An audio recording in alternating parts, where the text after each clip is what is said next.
hands together, keep the noise going until you stop cover on. Hey, Flynn!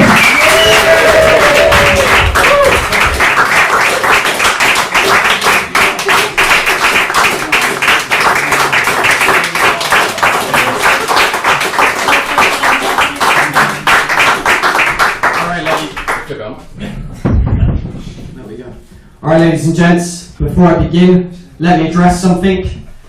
No, I'm not Ned Flanders' evil cousin. Neither am I Sulk Hogan. And I'm definitely not Bert Rimsholes. No, I do like the moustache, ladies and gents, but I do get a fair few comments. The other day someone told me I look like one of the Chuckle Brothers' bastard children. Someone shouted at me from a van the other week, "Hey Magnum P. Doe." That's what I'm dealing with. Someone told me I look like Ron Swanson if he went vegan. No Parks and Recs fans in. Okay, worth the drive. No, but my personal favourite was someone told me I look like Freddie Mercury in the dying stages of AIDS. And we've begun.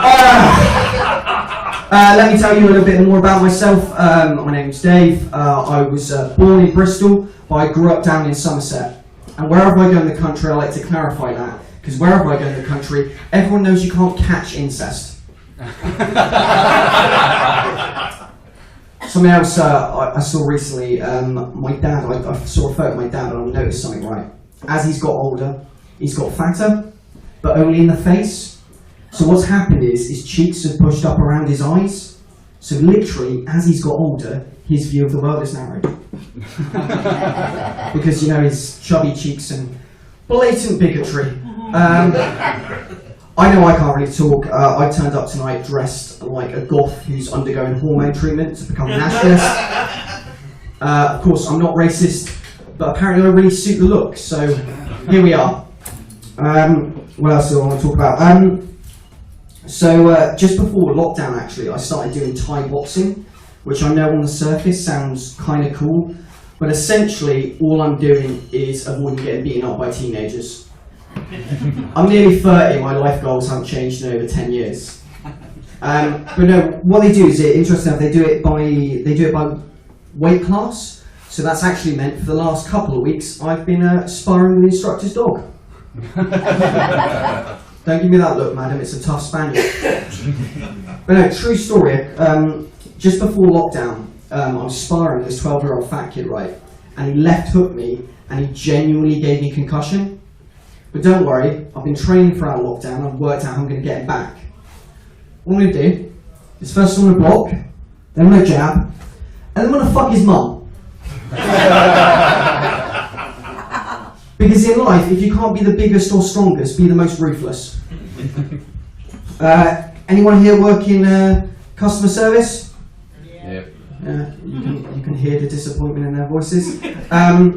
I used to work in customer service. I used to work on an emergency phone line for a student accommodation place, and I used to work nights. So basically what my job entailed was taking calls in the early hours of the morning from students with emergencies such as, can you send security, there's a fly in my room, and can you help me, the PlayStation network is down. I'm only telling you this because these are the doctors and lawyers, the future people, you've been warned. But my favourite one was there was this guy who called up one night and we got in a bit of an argument, and at the end of the call he turns to me and he goes, I bet you're the type of person who slows down to look at car accidents on the motorway. I said, of course not, mate. That's what a dash cam's for. No, but safe to say I got fired from that job, and so at the moment I'm unemployed and I spend most of my days chatting to recruiters. And I was chatting to this recruiter the other day, and she said, we had a look through your CV, Mr. Flynn. Everything looks great. We just see you've got a career gap at 16, 17. Do you mind telling us what you were doing at this time? And I'm thinking to myself, does anyone give a shit what you're doing at 16, 17, right? Like, if you got up, got dressed, and made your way safely to the interview, does anyone care what you're doing at 16, 17? Answers MCAT, speed and ecstasy, by the way. apparently that's not relevant experience in the pharmaceutical industry, so... I think I struggle to hold down a job because I hate a lot of things. I get annoyed by a lot of things. At the moment, I hate vape shops. I think vape shops should only exist as a place for the workers of CEX to retire to. No, like, you know, I know I'm hearing some of you groaning that this is their natural career progression. 16 to 24, they work in CEX, they smoke all day and they chat to teenage girls. 24 onwards, they work in a vape shop, they smoke all day and they chat to teenage girls. And then eventually, someone turns up at their house, a group of men with a camera, and finally make them famous. For talking to teenage girls. Another thing I hate at the moment is Jehovah's Witnesses. Don't worry, Bournemouth, this is not a hate crime. I know I've come dressed for it. No, my problem with Jehovah's Witnesses is Jehovah's Witnesses believe that only 144,000 people who've ever been Jehovah's Witnesses will make it into the kingdom of heaven. There are currently 8 million Jehovah's Witnesses in the world. I'm sorry, if you sign up to a religion where you've got as much chance of a ticket to the afterlife as a ticket to Glastonbury, you're a special kind of fucking dumb. I'm gonna tell you a couple of true stories now. So recently, I made the very poor decision to fuck my flatmate, which, yes, is a poor decision, as I can tell by that reaction. And we were seeing each other for a little bit, and then one day she goes out to work and she texts me and goes, "By the way, an old boyfriend's been in touch. We're not fucking anymore." And now I'm in this situation. But like, it's been weird, it's been awkward. And the other day, she went into the bathroom and she starts screaming. She's like, Dave, come in here now. I'm like, what the fuck's happening? So I go into the bathroom and she's like, "There's a spider, kill it. And ladies and gentlemen, I'm no longer on spider killing duty.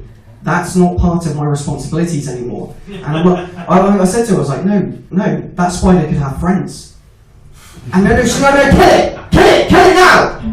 And I'm looking at this small, tiny creature, uncomfortable, in a weird position, and I empathise with it. So to cut a long story short, his name's Marcus, and I've added him to the tenancy agreement.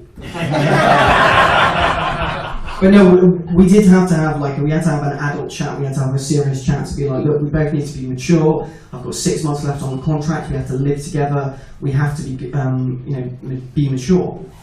And I was like, how can I make sure this girl is not, she doesn't start becoming vindictive.